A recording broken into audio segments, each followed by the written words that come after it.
You want me to be ignored more than every time.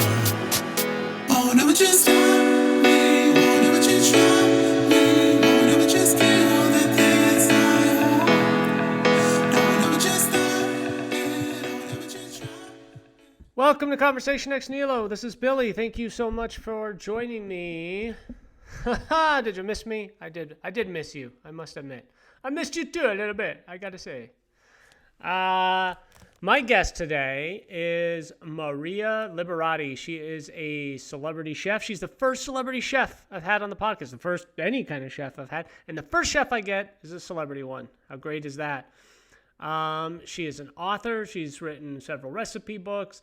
But she's probably best known for her book, The Basic Art of Italian Cooking. She also wrote a recent one called The Basic Art of Italian Cooking, DaVinci Style. It's really cool. It's a great idea, actually. She kind of travels the roads of Leonardo da Vinci and, kind of talks about her travels as well as the recipes that Da Vinci himself enjoyed. It's crazy. Like, I never realized that Da Vinci was such a gourmandizer. Is that the right word? I mean, man, like I'm such a yutz when it comes to this stuff. Because I'll tell you, I don't really care that much about cooking. I never really have. I enjoy it. I actually do. I enjoy eating, as I think most people do, and I try to be very conscious about food, but I don't speak the language of the foodie culture, right? I don't watch the Food Network. I'm a little bit suspicious of people like Rachel Ray and others, too, who cook. So that just shows you how little I know about the culture in the world. Emerald, that guy's a celebrity, right? Wolfgang, I think there's one of those out there celebritizing the cooking industry. I don't mean to sound snide about this stuff. I think, of course, I'm a little bit suspicious of all celebrity culture, but hey, I'm an American, and there's a part of me that's a little bit in awe of celebrity culture of some sort. So it was interesting to me to talk to Maria because, her enthusiasm for what she does is so infectious. As a guy that loves history, that loves art, her tie-ins between food and culture, history, art, her own history as an Italian American. Oh, I love that stuff. I have a good friend who's Italian American.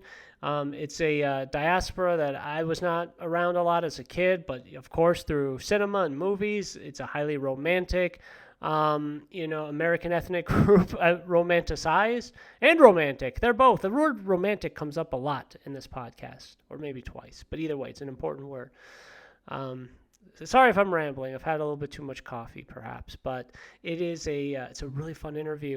And whenever I talk to chefs, they make me want to be one. Right? They make me want to cook. They make me want to care about cooking because, again, their exuberance, their enthusiasm, it's just always electric and energizing. And Maria is definitely no exception to that. She absolutely made me want to look into more cooking. I really am looking forward to reading her book, The Basic Art of Italian Cooking, DaVinci Style.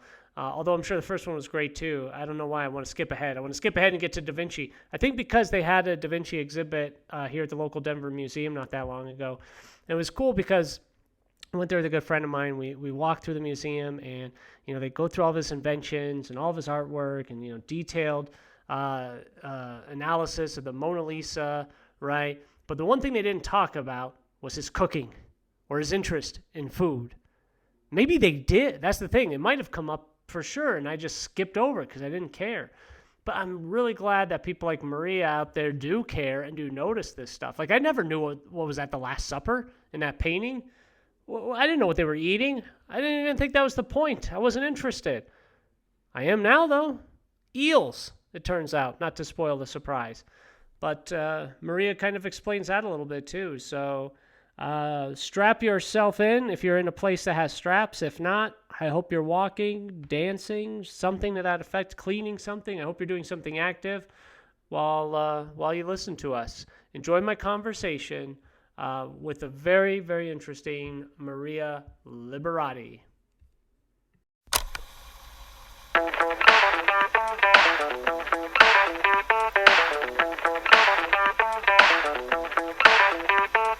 Let's go, watch you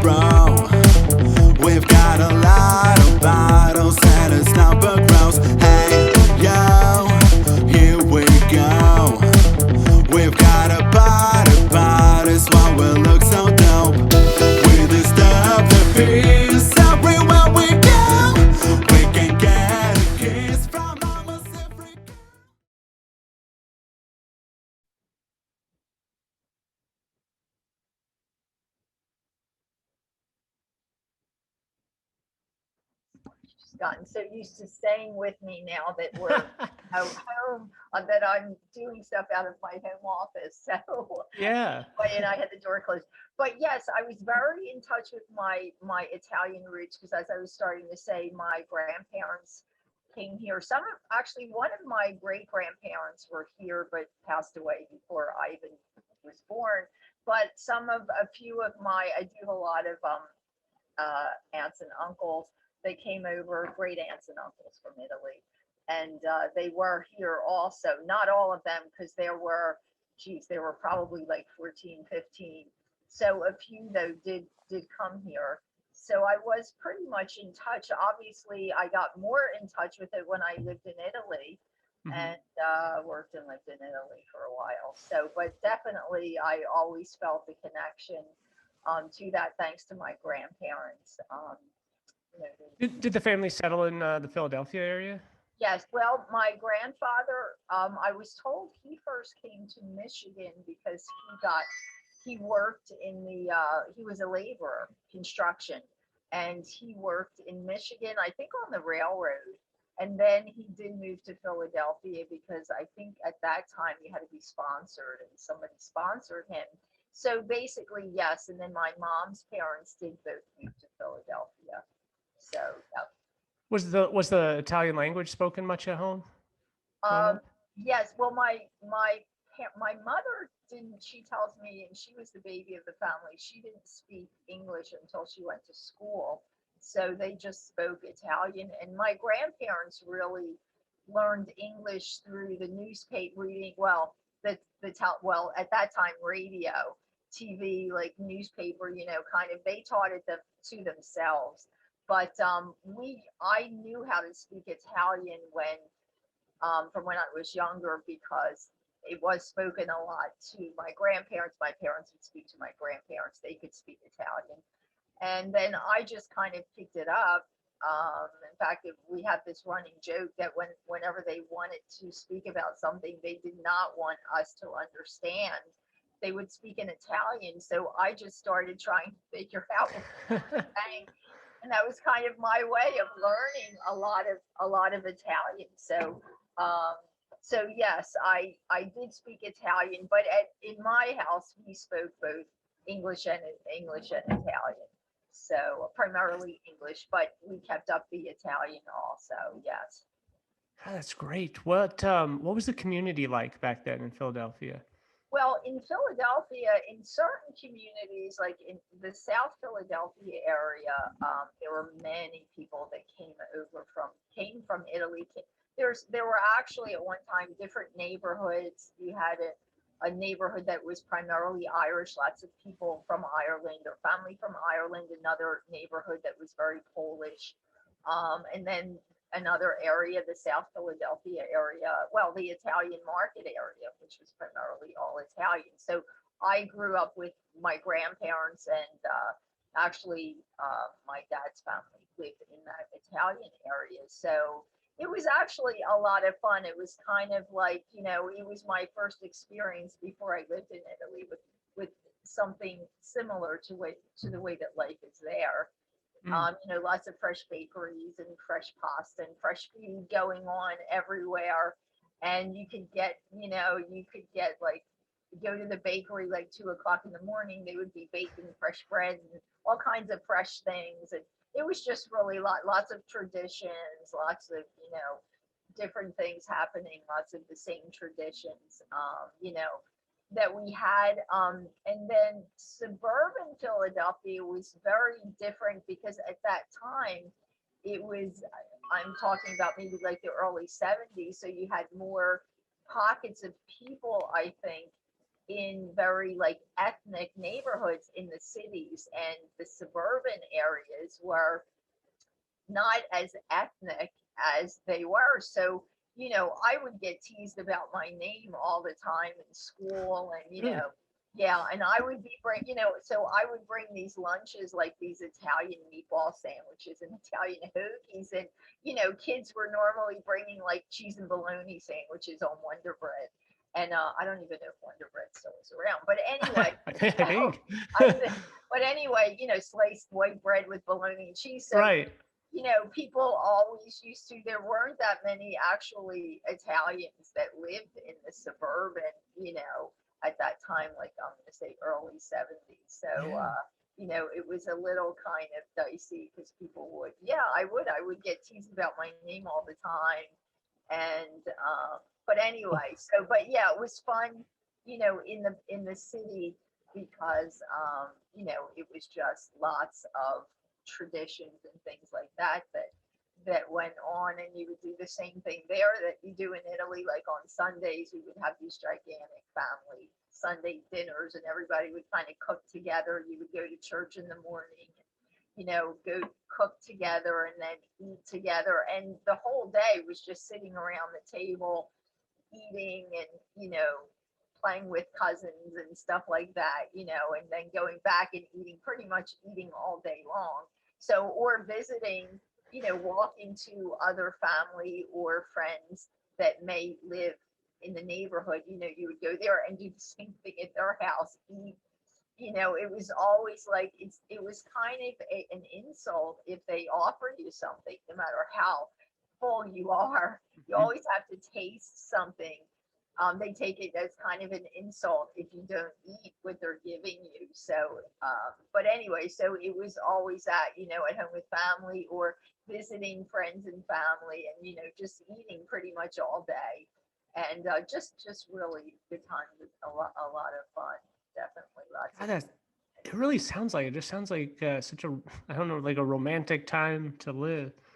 Well, it actually was, and we always talk about this, like with my cousins. We always say, God, we didn't realize, like, gosh, we didn't realize, we were living in this thing, the way, we didn't appreciate it. That's what I mean. We didn't appreciate, my grandparents, like my grandmother loved to sing opera, so she would sing opera, and that's actually how I love opera.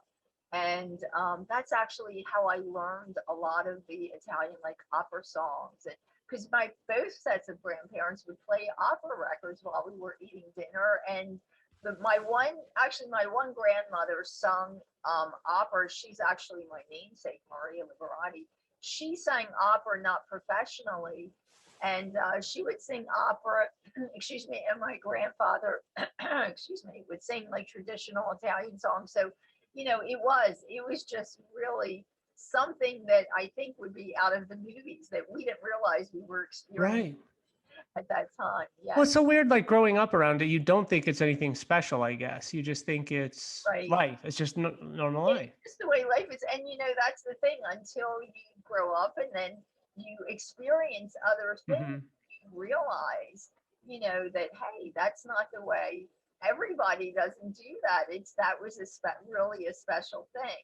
So, Yeah. yes, exactly. You don't So realize. I think for me, I'm an appreciator of food insofar as I like the way it tastes and Uh-huh. everything. I think that's normal. It's a normal behavior, Yes. but I'm not, I guess, what you would call a foodie, I guess, or nor do I like have a profound interest in it. However, yeah, the older I get, the more I think about how important it is, especially culturally, Uh-huh. and because I think a lot my growing up for me was way different than that. It didn't mean that much to us. It wasn't this huge cohesive thing that we saw. Although, of course, it was, right? Yeah. It just in our own. I was the white Wonder Bread bologna sandwich kid, but that itself, it's a cultural touchstone amongst many of us waspish type people, right? Exactly. It is. It is. Like, for instance, one of my favorite things, I love peanut butter and jelly sandwiches. And I think that's like from when I was little in school, because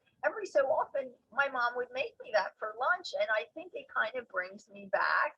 So Yeah. every so often it's like, I think I just want a peanut butter and jelly sandwich for lunch. And, of course, I'll do the high end organic peanut butter and jelly and stuff like that. But it's still, kind of brings me back. So no matter what you experience, your food kind of creates that experience, that moment in time. It really does help you Absolutely. remember and Yeah. bring you back to that, no matter what it was. If it's, very ethnic or not very ethnic, it still can kind of connect you to a place or a moment in time, you know. Yeah, absolutely. In a way that almost nothing else can, maybe besides smell. Yeah. Exactly. And that's very true. I know today, like I love roasting peppers with garlic, and I just one of my favorite smells. I used to when I lived in Italy. There is I used to go to a seaside place. We actually my family had a condo there, and you would walk into the condo building. This was early on a Sunday morning, and everybody's cooking. So you can imagine the floors are marble because everything there's marble, so it absorbs the odor. So when you would, like I'd go out in the morning for like my cappuccino, come back, the odors, oh my God, on a Sunday morning. And when I walked into my house this morning, I'm like, oh my gosh, because I had just roasted peppers before I took the dog for a walk. When I came in, I'm like, oh my gosh, it took me back for a moment to the seaside, in Italy. So it does that even the smell can do that, an aroma of something. Yes. So is that kind of artisan appreciation of cooking? I'm not, all my terms are going to be screwed up when it comes That's to cooking. that's okay. Is it still important in Italy? Yes. Well, Is the tradition alive? it is, but it's kind of being a little bit, it's not as much as it was before. So, for instance, as an example, I know when I first had gotten into this, like I'm going to say 15 or 20 years ago, um, I actually did cooking programs at big resorts in Italy. I was asked to do that because I spoke both English and Italian. And the people that would take the cooking programs were generally, you could be sure, they were not Italians, they were other Europeans, because in Italy, it was traditionally handed down. Everybody just, it was like a normal thing to know how to cook in your family. However, I've noticed it's starting to change. Like the last time I was there, and it was before all this because you can't really travel Mhm. there now, like about 2 years ago. I had people stop and ask me for recipes, Italians, and I was like really shocked. Somebody asked Hmm. me in the supermarket, I was looking for ingredients for something called risotto, which is like a rice dish, and that's a Right. traditional Italian dish. Usually, everybody. And I actually had a couple of times when people saw me looking for that. Just they didn't know me, but they just figured I knew how to, and they were asking me how to make it, and I was really shocked.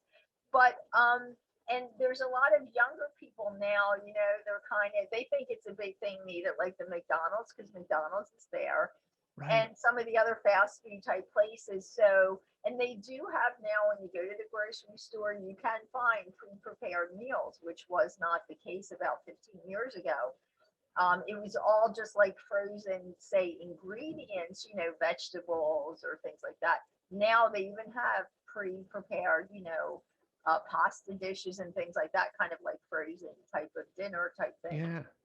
So it's a little bit kind of going away from what it was, but before, yes, it was like it was just everybody knew how to cook. It was just a normal thing. So, but it's still there. It's just not. It's hopefully it's not going away. Well, I can tell from your books that you think a lot about not just the food itself, but about again the culture and how it influences it, and vice versa, and how culture Yes. influences the food. What do you think about that? How does that? I mean, I think the obvious answer is it doesn't bode well for the future. But is there some optimistic ideas about introducing things like McDonald's, ready-made food, things like Uh, that? well, the only like saving grace kind of is there is an organization that was put together to make sure that the tradition of it's called slow food. I don't know if you've ever heard of it, I but have, yeah. oh, there you go. So slow food started the day that the first McDonald's opened in the center of Rome. That was the first McDonald's in Italy because the guy that started it knew that this was going to help, kind of chink away at the history and the culture and the tradition of the way the Italians eat. So he did start that organization, and they do certify like restaurants that, kind of serve food and in the traditional kind of slow food way. So there are some things put into play to keep the tradition and the history going.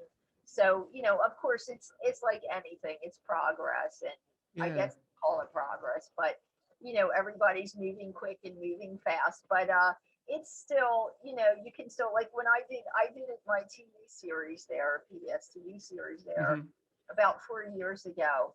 And I've done like TV and movies here, and everything is usually kind of quick. Even, I mean, when you eat there, just if it's union, you're required a certain amount of time. If it's not, then everybody just does everything on budget.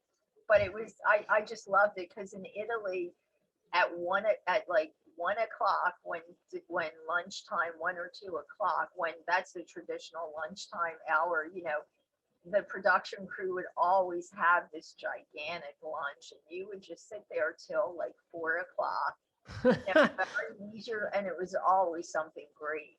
A leisurely lunch, and it was just really wonderful. So I loved being on a set there in Italy. So, because that How was do how do people get anything done when they're always cooking and always eating?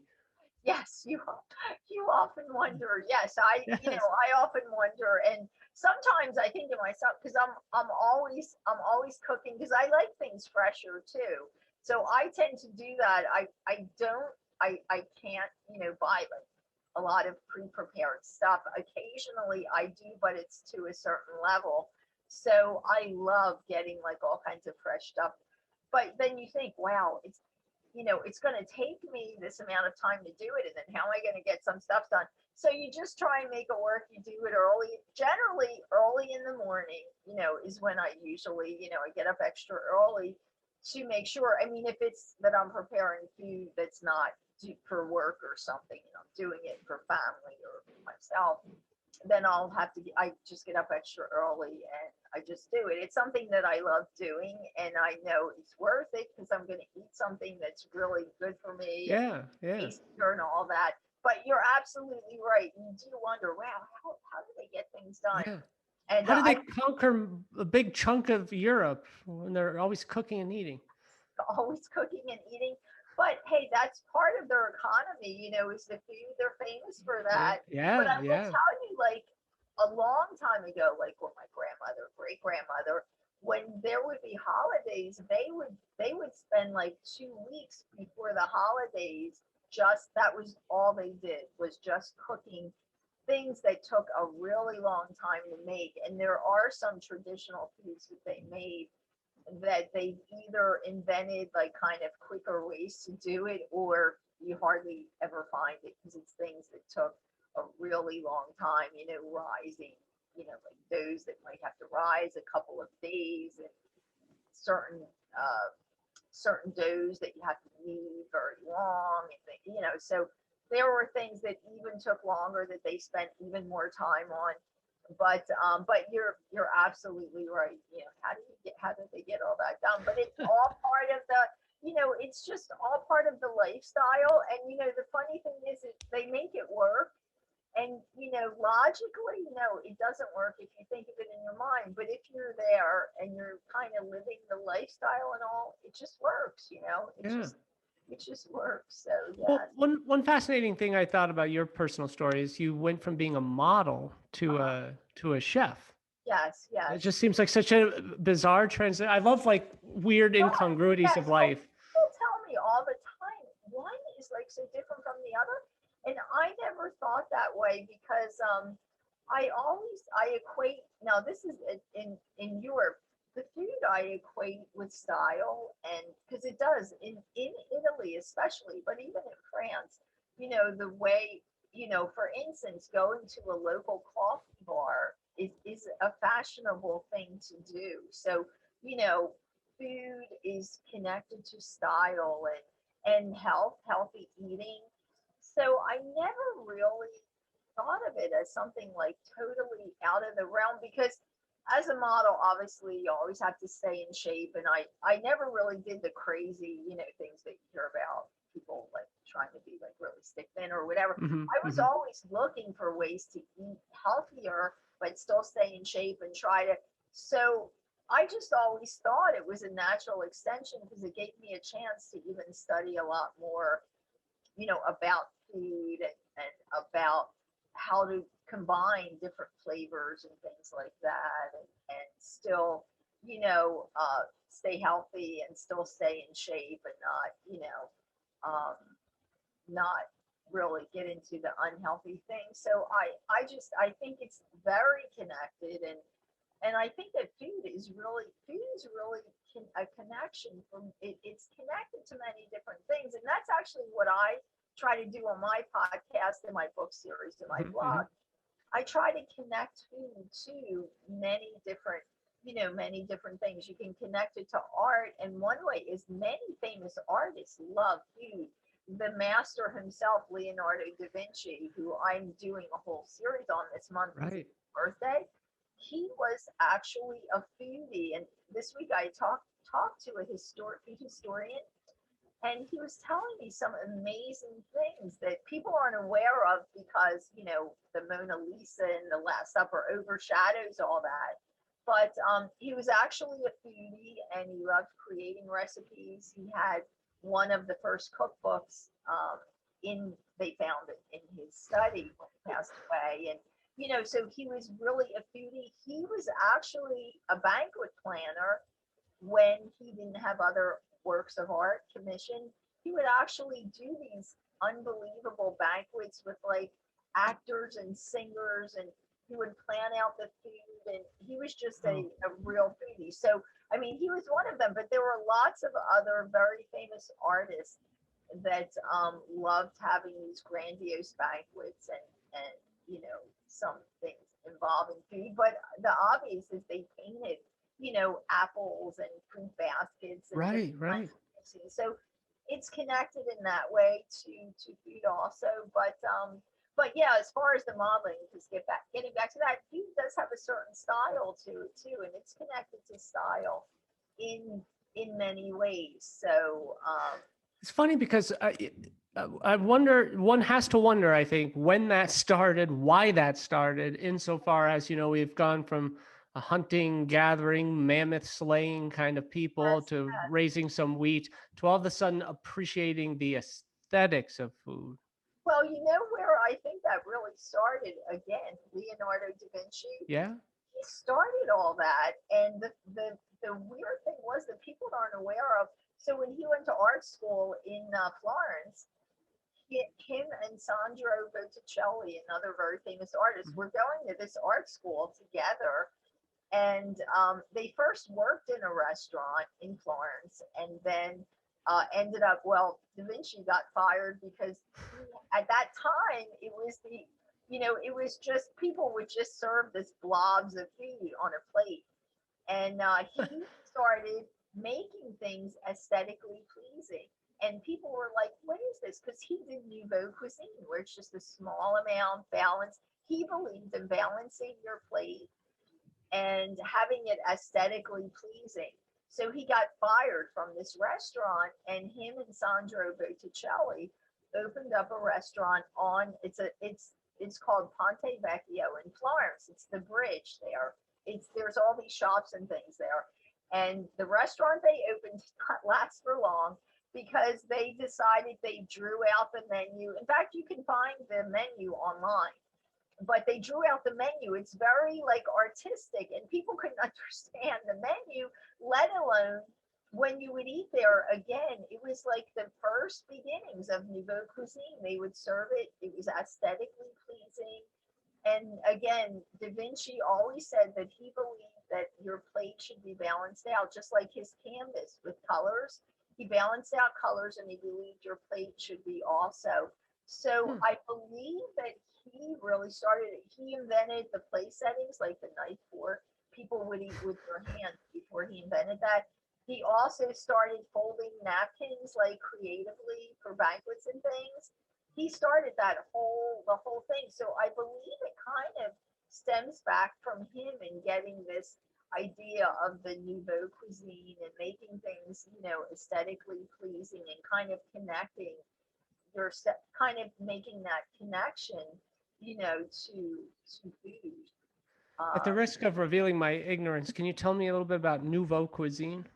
What Oh, that means? sure. No, it's not nouveau cuisine. Nouveau obviously means new for Hmm. anybody who doesn't know that word. And nouveau cuisine is sort of it's a newer.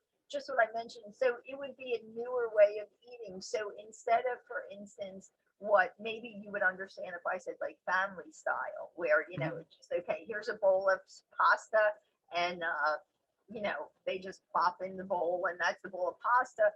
Well, a newer way to serve it might be a smaller portion, and make it aesthetically pleasing, maybe drizzle some balsamic vinegar on top, or olive oil, and kind of make an aesthetically pleasing plate.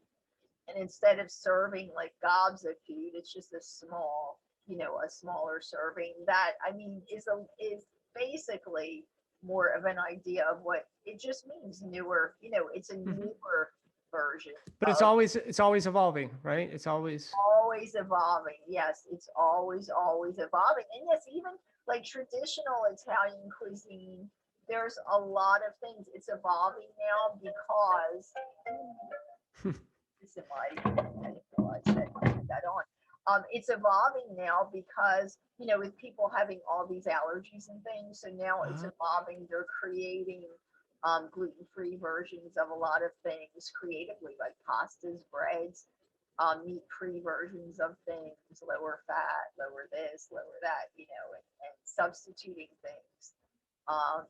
Instead of dairy, making things dairy-free. So it's evolving, but there's still these traditional dishes out there. what's your take on some of those newer dietary needs, the gluten free, especially as Well, somebody who's really loves pasta, comes from yes, the pasta. yes, yes. I mean, what I mean by that is, do you think do you think it's is there something wrong with the wheat? Is there something wrong with what's Well, going you on? know what it is? No, it's nothing wrong with the wheat. It's the way that they're growing it. Hmm. And because why is it that all of a sudden now everybody's got this allergy to gluten? Hmm. And it's not the wheat, it's the way that they're growing it, the chemicals they're using. People are becoming more and more sensitive to it.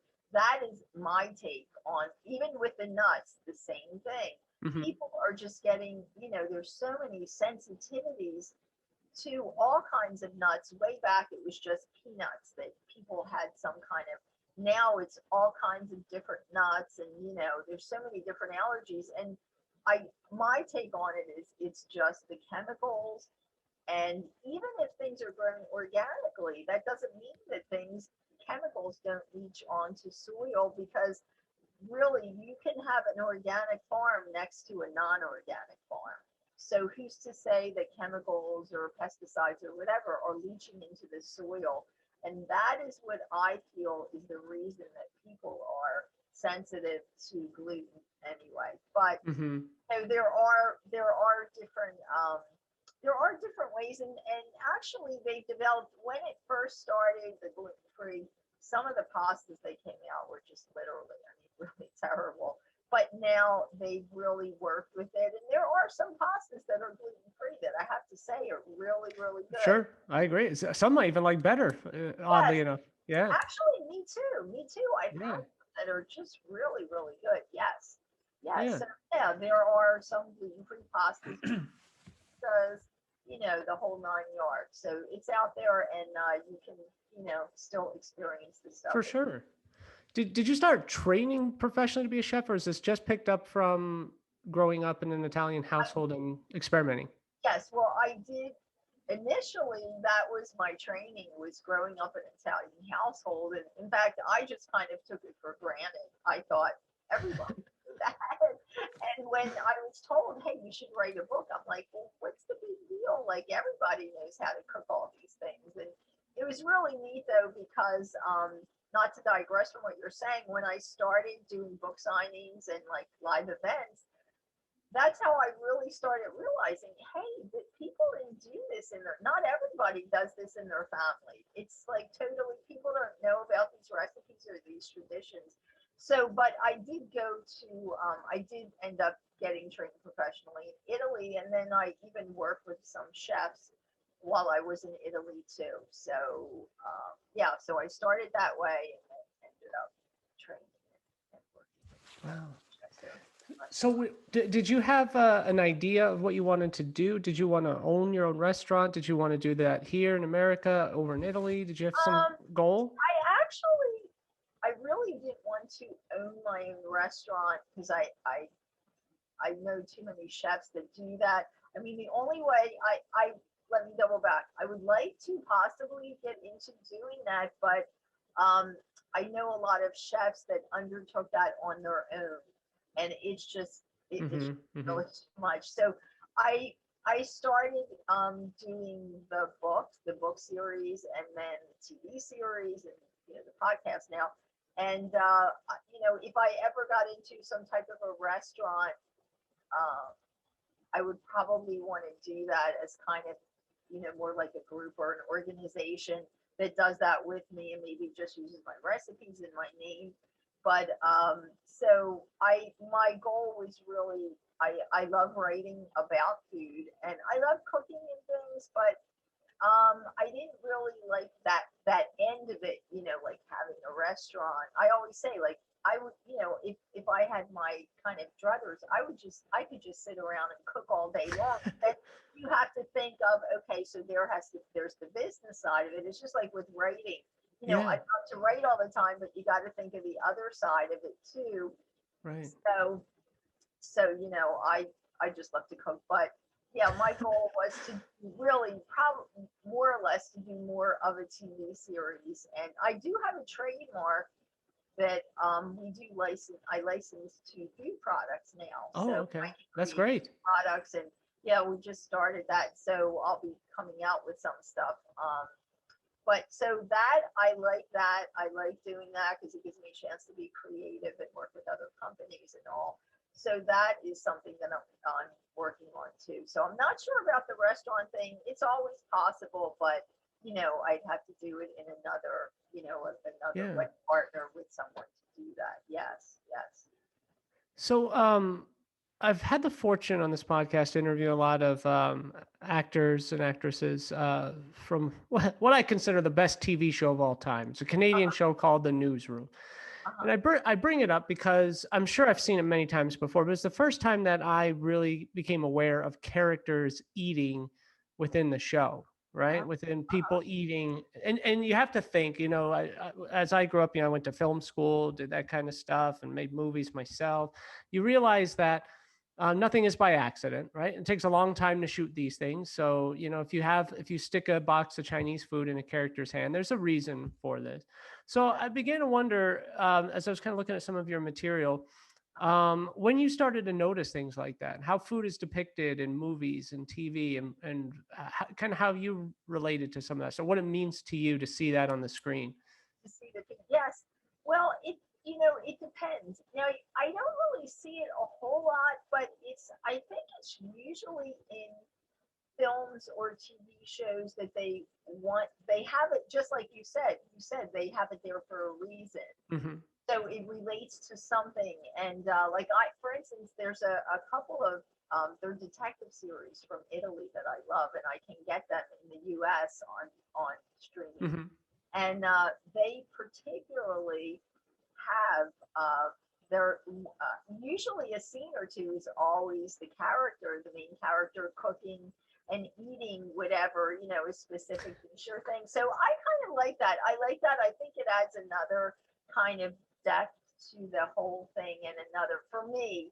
Right, It's kind right. of interesting. I like to know what. So you have this character that you're interested in, and now you're understanding, because I love to know what people eat, what they like to eat, what their Yeah. preferences are. It just, for me, I think it's also kind of a way to learn about a person, just like you want to know their personality. For me, it might be, well, what is it that you eat? What kind of food? Tell me Sure, what kind of food sure. you like, and I could kind of get an idea of the type of person, you are.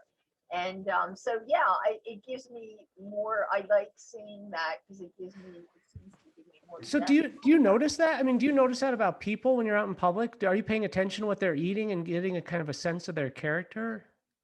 I do kind of. It's not really their character, I guess. I kind of gravitate towards foodies. That's what I noticed. I have, I have a lot in common with people that do, I call it food talk, which in Italy, that's all. The other thing is, if you're not cooking, you're talking about food. You're on the beach Yeah. and you're talking about, like, last night, what you cooked or what you're going to cook tonight, or a recipe that you just, heard of, or that you just put together, or that you found. So it's all food talk. And I started noticing, yeah, a lot of my friends and, family members that I talk to even more are people that I can relate to on that level. I feel like I can relate to people that really kind of understand food and appreciate, because not everybody appreciates it in a certain way, and realizes the traditions, and Mm-hmm. appreciates all the what goes into food. Some people are just, go to the supermarket and pull out order a frozen, or get a frozen dinner, Mm-hmm. or processed whatever, and that's what food means to them. To me, it means so much more. So I tend to be able to relate to people more, that, because we'll talk about lots of different things where you can find certain foods, or, if we find something really interesting, and it's not just Italian food. I love finding different ethnic foods that I Mm-hmm. might not have been aware of, and experiencing them also. Because really, a lot of, like, for instance, a lot of European traditional foods are somehow, sometimes they're a little similar. So, I like finding similarities to Italian foods, that, because in Europe, you're pretty close. It's like living in the United States, where Yeah. Italy is that far. So you're kind of close, and your foods, everybody's food is influenced by another. So, but yeah, I kind of feel that it, not that I feel, I've learned that it's somebody that really, that we can do this food talk, this language of food. I can relate to them more, and, I just feel more of a connection to them in some way. I can relate to them more. So, Absolutely. I mean, I certainly see the value in that. Of course, I think like a lot of people, I'm a big Anthony Bourdain fan, and I think that was the thesis of his, oh you yes, know, traveling around. I mean, on the couple shows that he did was, yes, meditating a lot on how it brings people together. yes, Well, I think about that a lot too. Like you mentioned peanut butter sandwiches. Do you know who William F. Buckley is? yes, I don't, yes, yeah. of course, Yeah, I yeah, mean, a guy that politically I kind of find a bit repugnant. I mean, I like the sound of his voice for some reason. He's got a yes, nice sonorous voice. yes, But I remember I would have nothing in common with this guy had I ever met him in my life, except for one time I read an essay that he wrote about peanut butter, like this love of peanut butter he had, and he wrote very lovingly about it. I love peanut butter very, very much. And I felt like there you go. That's something like if I had ever met him, that would have instantly given yes, us something to talk about. yes, yes. Well, peanut butter is so, it's simplistic, it's basic, but it has the great taste, and I think it kind of relates to the saying that Da Vinci had, where simplicity is the ultimate art of sophistication. So, and Yeah. that's really Italian foods. Most of the Italian foods are the Italian dishes, very simplistic, only a few ingredients, but the key is to use the best quality, and to spend time, really put time into making whatever you're making. Take your time to make it really like a work of art, even though you might be just using 3 or 4 ingredients. So Right. peanut butter, if you get a really good peanut butter, I could certainly understand that and relate to that. Yes. Yeah, yeah. I was wondering if you could talk to me a little bit. I listened to your latest podcast about the Last Supper, and Yes. it's funny because of course, I've seen this picture many, many times in my life. Yes. The last thing that I ever thought about was what they were eating at this Last Supper. But Well, you've been thinking about this, haven't you? yes. And Well, writing about it. yes, yes, because when I did this, I did a lot of research in Italy for the book. I did a book called The Basic Art of Italian Cooking, DaVinci Style. Hmm. And what it is I found 10 of the towns or cities that, because Da Vinci lived all over Italy, and actually France. When he died, he moved to France. But anytime he got commissioned to do something, he would live wherever. So what I did was I divided the book into 10 chapters. Each chapter is about the place, this specific town that he lived in, and their traditional recipes and what he did there. That's But awesome. while I was researching him, the reason I said that, while I was researching him, this book I would always get back to this book. And the guy that you just talked about you might have heard that I interviewed in this latest episode, his name is Dave DeWitt. So he's a food historian. And he was the one that wrote this book. I think it's called DaVinci Secret Kitchen. And so that was what, I started finding out all this stuff about bringing me back to the Last Supper. And what he found out was that, so the cookbook that I mentioned that Da Vinci had in his study when he died, and they found recipes and things like that he would do in shopping lists from this cookbook. It was one of the first cookbooks. The guy's name was Fatina, and I can't think of the name of the cookbook, on right and good eating, something like that, but it was an Italian title, so that's the translation. And in that very cookbook was a recipe for grilled eel and oranges. So and they still to this day grill eel for Christmas Eve. But the Last Supper, and for holidays, so I'm sure for Easter, yes, for Easter too, and holidays. But anyway, the Last Supper, the picture is grilled eel and oranges, and that's where he got that recipe from, that cookbook, Fatina's cookbook. So yes, that is something, and actually I kind of look at his paintings. Not a lot of his paintings do have food, but he write poetry about specific fruits and trees and things related to food, and nuts, fruits, and things like that. So a fruit tree and a fig tree. Anyway, I had someone translate some of his poems because they're written in old Italian. Right. Book, and I included, I think we have 3 or 4 in my book. But anyway, so he was very into food, but like I said, only a few of his paintings. I couldn't even tell you another one that had food in it. But I know the I Last can't Supper. either. Yeah. Yeah, the Mona Lisa does not have food in it. But yeah, that one does, and that dish was taken from that cookbook, from Fatina's cookbook. So yes. God, I mean, I think it's interesting because I don't think he wasn't going for accuracy, was he? No, I don't. He wasn't speculating about what might have been served. He was Right. definitely tying it into his time. That's what they said. So there was a lot of speculation about, well, is it a food like served for the Jewish holidays, or Easter holidays, or whatever? And they went back and researched it, and here they found the dish in the recipe for that in this cookbook. So yeah, he just put that in there. He knows why he put that in there. Right. But yeah, it's usually, traditionally, I will tell you that I know traditionally I've had grilled eel. People grill that on the fireplace for Christmas Eve in Italy. I really haven't had it for Easter. I'm not familiar with having that for Easter. The Last Supper would have been at Easter time. So that's why there was speculation. Is it something in the, Hebrew tradition or Jewish cooking or whatever? Right. That's where he got it from. So yeah, I guess he was not going for any kind of authenticity. It was, for some reason, he just liked that recipe. So what do you think?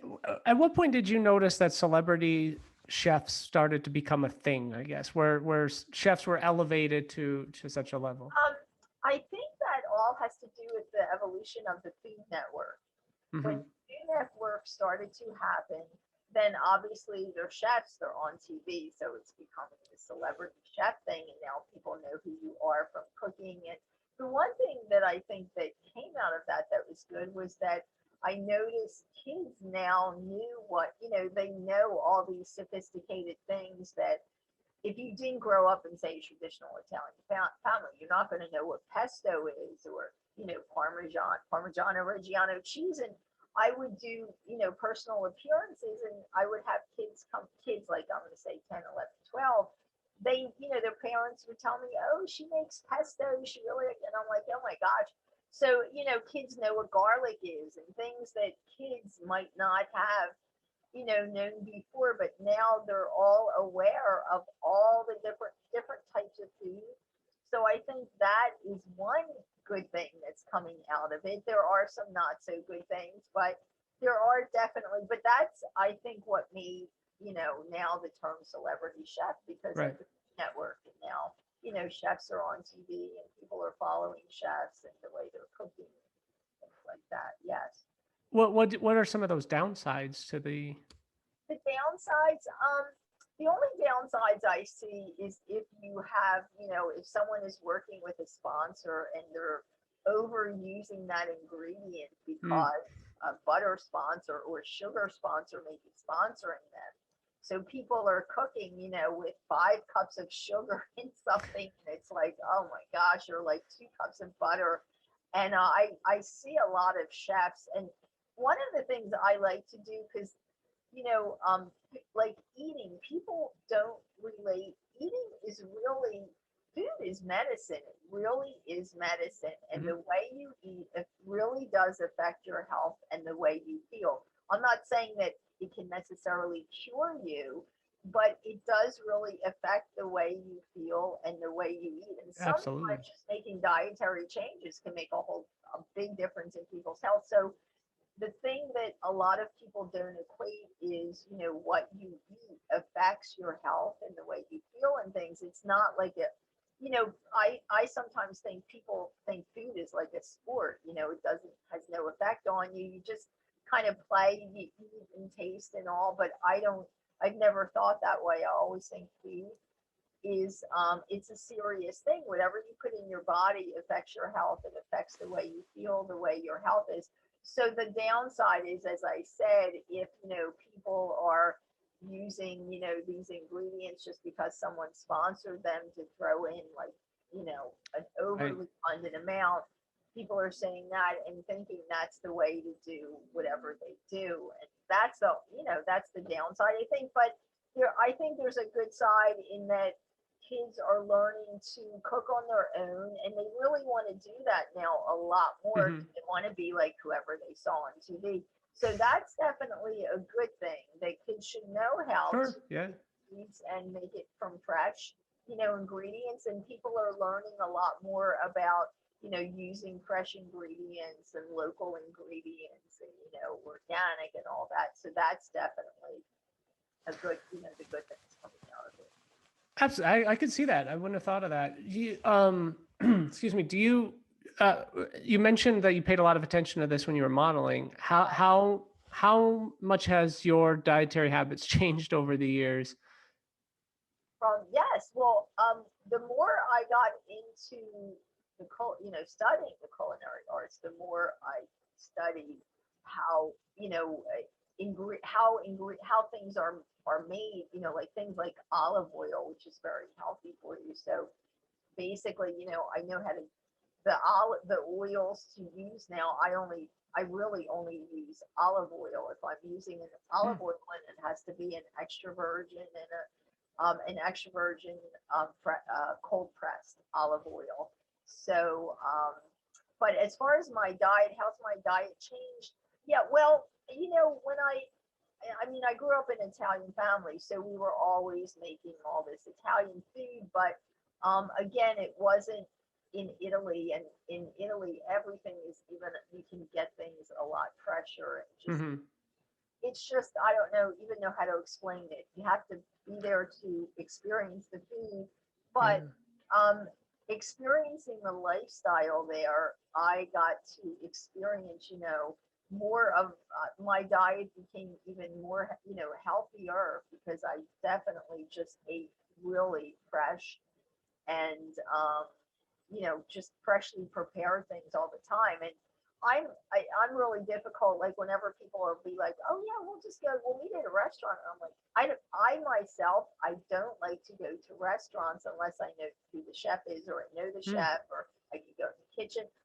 And really, I like to cook on my own. I know what I'm putting into my food. Right, I right, do have like there are some restaurants I do go to because, as I said, I have friends chefs that have the right. restaurant, so I kind of know what they do, what they're putting into it. But I'm not the person that asks to go to a restaurant because usually I'll be like, well, why don't you just come over and I'll make some whatever, or I'm okay with getting coffee. Like, let's just go get a cappuccino or coffee. But food, I don't know. For me, it's more of a personal thing, and Yeah. I'm really connected to it, and I really like to make it myself because I know what I'm doing, and I have this habit now of really eating fresher ingredients, and I'm from living in Italy. I my palate has become more developed, so Mm-hmm. I can Mm-hmm. really tell, what I'm eating. And also, I mean, if I eat something and they're really ingredients that are not really good for you, I know I'm going to end up not feeling that well because Right. I get really sensitive to that. So it's not something I want to do because I don't want to, spend a day of not feeling well just because I went out to eat somewhere. Mm-hmm. So, but as far as how my diet's changed, I think that's how my palate became more developed, and I'm more into the, the the way of eating there and exercising. Exercising meaning, you walk everywhere when you're there, and you walk to wherever you want to be. So Yeah. I'm in an area where I can walk a lot to a lot of places and things like that, and I try to do that. And it was in Italy, it's not quite the same as it was there, but Right. in the morning early, you get up and you walk to the markets for your fresh pasta or your fresh vegetables or whatever you're getting, cheeses or breads, the bakery. You Yeah. just walk there and then go home, prepare your lunch, which is like I was mentioning, 1 or 2 o'clock. And then after that, usually if you don't have anything left over, because dinner is just really a light meal, which that's another habit I got into. Mm. The only thing that I don't do that they do in Europe particularly is they like to eat dinner extremely late. And Right.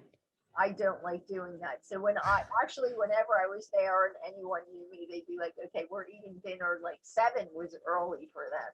So we're eating dinner at like 7 o'clock is Marie's here. And we're going to eat a little early. But Yeah. usually in Italy, they may eat dinner at like 9. In Spain, it could be 10, 11, 12 What o'clock. what what is that all about? Where does I that come from? try that.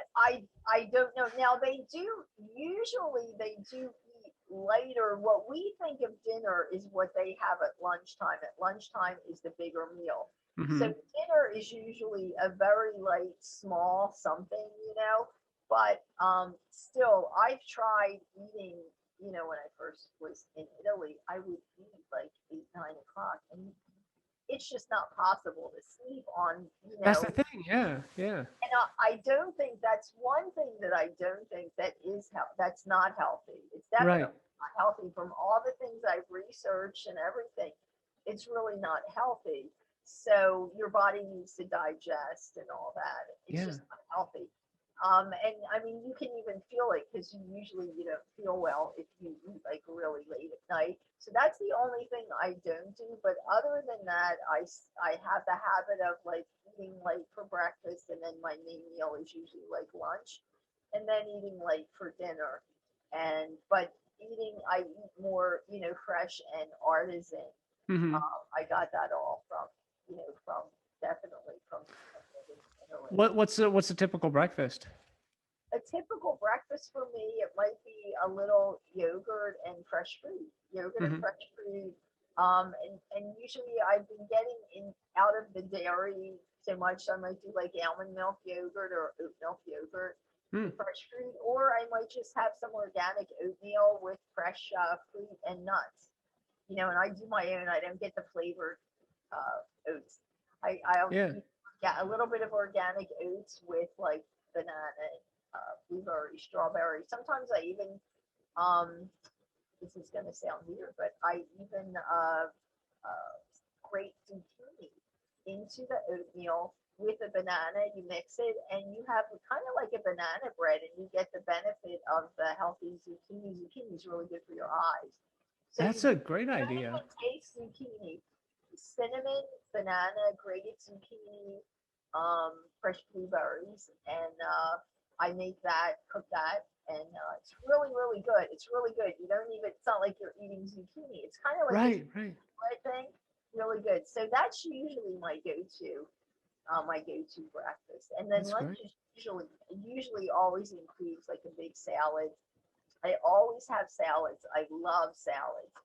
And I always make sure that I include, like spinach and different greens in my Hmm. salads. And, it just depends on what, I feel like for the day. As I mentioned, if it could be a peanut butter and jelly sandwich on like a sprouted grain, because I like Yeah. sprouted breads. But again, it would be an organic peanut butter with some type of an organic jam or marmalade, or maybe an organic apple butter. I just love apple butter. Mm, yeah. And so that, if I have that, I'll do the salad maybe for at night. And at night sometimes it's exactly what I'll do. I'll be like, you know what, I just want a salad, and I'll have a salad for my dinner. I'll just have a salad with lots of different greens and vegetables and things like that, and an organic dressing. Do you cut it off at a certain time? Yeah, I usually do. I usually stop. You mean, do I stop eating at Like, it? I will not eat after X. Now, I really don't like eating. I mean, really after 7, but after 8 is like definitely. I mean, if I really have to, maybe 8 o'clock is like it. Hmm. But I don't. After 7, I don't like to eat that much after 7. Sometimes I have, but between 7:30, that's about it. And then it's just tea. I love having like an herbal, sometimes an herbal infusion or herbal tea at night. Yeah. Like doing that, and that's really all. I'm not really, like I said, I just can't do the late night eating. It's just not. Yeah. Maybe it's about getting older too. I can't either. That could be it. That could be Yeah. it. I can't either. I just can't. I just can't do it. And I've noticed too, like as far as having to stay in shape and all that, it Yeah. really helps with you do tend to gain weight more. I know in research that I've seen, they say, oh well, a calorie is a calorie. If you eat the same amount of calories and it's late at night, it doesn't matter. But in my own experience, it does matter. I tend to feel like I gain weight if like I Right. eat say 9 o'clock at night versus say 4 or 5 or 6, something like And that. there's But other factors too, right? The quality of sleep, I think, is worse. well, the quality of sleep Yeah. too. Yes, yes, exactly. And it's hard though to get a quality of sleep when you're trying to digest a meal, no matter how late it is. If you're eating and then sometimes what they do is they eat and they go to bed right after they eat, and it's like, oh my god, Yeah. how do you do that? That's I don't understand that either. yeah. I don't.